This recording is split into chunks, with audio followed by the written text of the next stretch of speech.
আজকে আমাদের খাজুরাহোতে শেষ দিন। গতকাল যেখানে আমরা খেলাম সেখানেই গেছিলাম সকালবেলার আজকে জলখাবার সারতে। ব্রেকফাস্টে কি আছে জিজ্ঞেস করতে জানতে পারলাম আছে পুরি, সবজি, পোহা, উপমা এইসব। পুরি মানে আটা দিয়ে বানানো লুচি, যেটা আমার ভালো একেবারেই লাগে না। তাও লুচি বলে কথা, তাই নিলাম। কড়াইশুঁটি দিয়ে আলুর তরকারিটা বেশ ঝাল ভালোই লাগলো। এবার পৌঁছালাম আজকের গন্তব্যস্থানে, মধ্যযুগে চান্দেলা রাজবংশের সময় বানানো ইউনেস্কোর খাজুরাহো গ্রুপ অফ মনিউমেন্টসে, যা তার নাগারা শৈলীর স্থাপত্য এবং হিন্দু পৌরাণিক নায়িকা এবং দেবতাদের মনোমুগ্ধকর ভাস্কর্যের জন্য বিখ্যাত।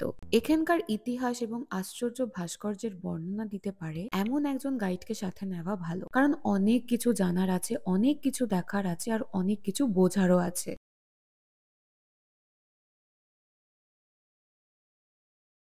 এই ভাস্কর্যগুলির খুঁটিনাটি কাজ মনোমুগ্ধকর, আর এই ভবনগুলির পুরনো আমলে বানানোর যে কৌশল তা আমাকে অবাক করে দিয়েছে। যেমন এখানে ইটগুলো আঁকাবাঁকা করে সাজানো এবং পরস্পর সংযুক্ত একটা ধাঁধার মতো। মাত্র একটি ইট সরালেই পুরো স্মৃতিস্তম্ভটি ভেঙে পড়বে। তখন এত ইন্টারনেট, মেশিন এসব ছিল না, কিন্তু মানুষের বুদ্ধি কি সাংঘাতিক ছিল তখন।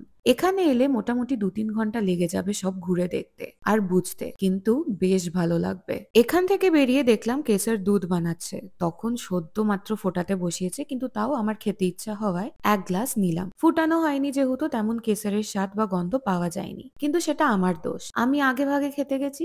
যাক, খারাপ লাগেনি। তারপর সামনেই দেখলাম রাজা ক্যাফে বলে একটা ক্যাফে আছে, যেখানে আমরা গেলাম দুপুরের খাওয়া দাওয়া সারতে। দুপুর না, তখন প্রায় বিকেল হতে চলেছে। প্রথমেই আমরা নিলাম ক্রিম অফ মাশরুম স্যুপ আর ক্রিম অফ স্পিনাচ স্যুপ। দুটো স্যুপ খুবই ভালো, যদিও ক্রিম অফ মাশরুম স্যুপটা একটু বেশিই ভালো ছিল। এখানে সবই কন্টিনেন্টাল, আর কিছু ডিশ বেশ ইউনিক দেখে সেইগুলো অর্ডার করলাম। নিয়েছিলাম রোস্ট মাটন মেল্ট, দেখতে যেমন সুন্দর, চিজ পুলটাও ততটাই দুর্দান্ত ছিল। চিজ দেখে মুখে জল চলে এলেও মাটনের জায়গায় মনে হয় ল্যাম্প থাকায় একটা ভীষণ আষ্টানি গন্ধ আসছিল। কাঁচা মাংসের একটা গন্ধ হয় না, সেরম একদম ভালো লাগছিল না। তাও চিজ ছিল বলে খাওয়া গেছে। এইটা খাবার পর আমার মাথায় হাত, কারণ আমি মেন কোর্সে আগেই রোস্ট মাটন অর্ডার করে ফেলেছি। আর এই হলো সেই রোস্ট মাটন যেটা খেতে আমার অত্যন্ত কষ্ট হয়েছে। রোস্ট মাটনের সাথে ছিল ম্যাশড পটেটোস আর গ্রিলড ভেজিটেবলস। মাংসটা ভীষণ ভালো সেদ্ধ হয়েছিল ঠিকই, কিন্তু সেই এক গন্ধ। কিন্তু খাবার নষ্ট করতে আমি রাজি না, তাই পুরোটাই খেলাম। গ্রিলড চিকেনও নেওয়া হয়েছিল। চিকেনের সাথে ছিল garlic butter gravy, sauteed vegetables আর ম্যাশড পটেটোস। এইটা কিন্তু বেশ ভালো খেতে। চিকেনটাকে খুব সুন্দর গ্রিল করেছিল একটা মশলা দিয়ে, যেটা অনেকটাই পেরি পেরি মশলার মতো খেতে ছিল।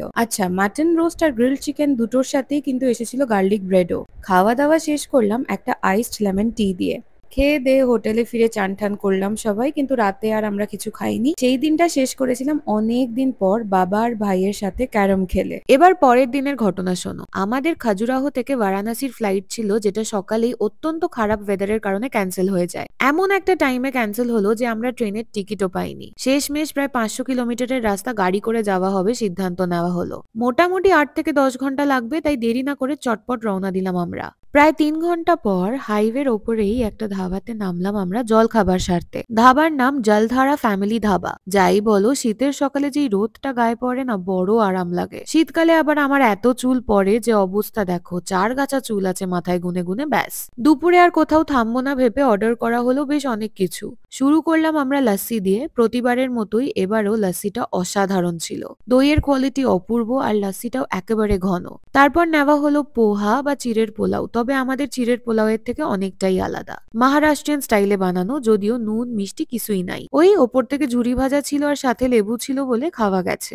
নেওয়া হয়েছিল ফুলকপির পরোটাও। শীতের ফুলকপি বলে কথা, আলাদাই স্বাদ। ভালো ছিল পরোটাগুলো, তবে ফিলিংটায় পেঁয়াজটা একটু কম দিয়ে আরো একটু ফুলকপি দিলে ভালো হতো। একটা ড্রাই চিলি পনিরও অর্ডার করা হয়েছিল। রং দেখেই বোঝা যাচ্ছিল অতিরিক্ত পরিমাণে ফুড কালারিং ব্যবহার করা। এটাতেও নুন মিষ্টি সবই কম, ব্যাটারও প্রচুর পনিরে। সব মিলিয়ে এটা চিলি পনির খেলাম না কি খেলাম বুঝলাম না।